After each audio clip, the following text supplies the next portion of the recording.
Breaking news अवां सां share कयूं पिया। नॉर्थ नाज़िमाबाद वासी के इलेक्ट्रिक ख़िलाफ़ सिंध हाई कोर्ट पहुची विया, जवाब तलब कयो वियो आहे। बिजली न हुजण सबब 3 ॼणा गर्मी सबब फौत थी विया आहिनि। दरख़्वास्त गुज़ारनि जो इंकशाफ बिल वक़्त ते अदा करण बावजूद 12 कलाक बिजली जी लोड शेडिंग कई पई वञे। के इलेक्ट्रिक पंहिंजी पॉलिसी जी भञकड़ी कई आहे। वकील मोहम्मद वावडा जी चवणु आहे नेपरा ऐं के इलेक्ट्रिक जे लाॻापनि सबब शहरी परेशान आहिनि। के इलेक्ट्रिक बि दरख़्वास्त ते पंहिंजो जवाब दाख़िल कराए छॾियो।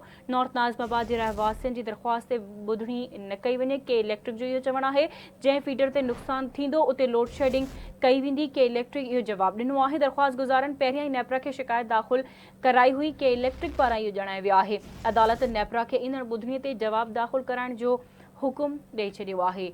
नॉर्थ नाज़िमाबाद वासी के इलेक्ट्रिक ख़िलाफ़ सिंध हाई कोर्ट पहुची विया, जवाब तलब कयो वियो आहे। इन हवाले से तफ़सील मालूम कंदासीं आवाज़ जे रिपोर्टर ज़ुल्फी चांडियो खां। जी ज़ुल्फी, कहिड़ा तफ़सील आहिनि, आगाह कजो। बाबत सिंध हाई कोर्ट में नॉर्थ नाज़िमाबाद के नॉर्थ वस्ता के रहवासी जावेद खासकेली के इलेक्ट्रिक इंतजाम के खिलाफ दरख्वास्त दाखिल कराई छड़ी है। दरख्वास्त गुज़ार दरख्वास्त में इंकशाफ किया है तो नॉर्थ नाज़िमाबाद जा 3 रहवासी हाणोकी गर्मी की लहर सबब फौत थी विया आहिनि। दरख्वास्त गुज़ार के वकील अदालत में दलील ॾींदे चयो त बिजली जा बिल वक़्त ते अदा करण बावजूद बिजली जी 12 कलाक लोड शेडिंग कई पई वञे।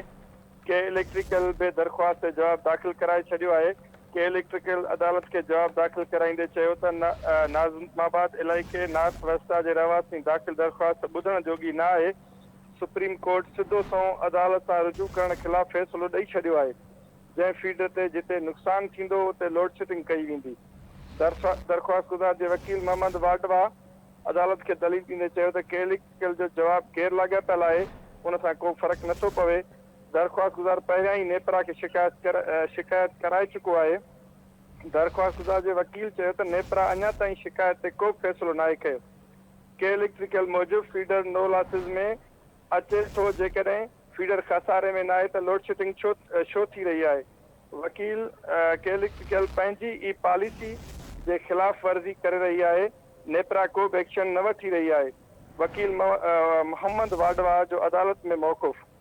दरख्वास्त गुज़ार जावेद खासकेली चयो त नेपरा इलेक्ट्रिकल के इलेक्ट्रिकल जी लाॻापन सबब शहरी परेशान आहिनि। हिन वधीक चयो त रहवासी बिजली जा बिल अदा करे रहिया आहिनि। मुसलसल फ़ोर भी लोड शेडिंग अज़ाब में मुब्तला आहिनि। अदालत के इलेक्ट्रिकल जे जवाब ते दरख्वास्त गुज़ार जो जवाब तलब कंदे ॿुधणी 5 अगस्त ताईं मुलतवी करे छॾी आहे ऐं ईंदड़ ॿुधणी ते नेपरा खे पिण जवाब दाख़िल करण जो चयो आहे। जी ठीक है, मां जी वॾी महिरबानी ज़ुल्फी अपडेट करण जे लाइ।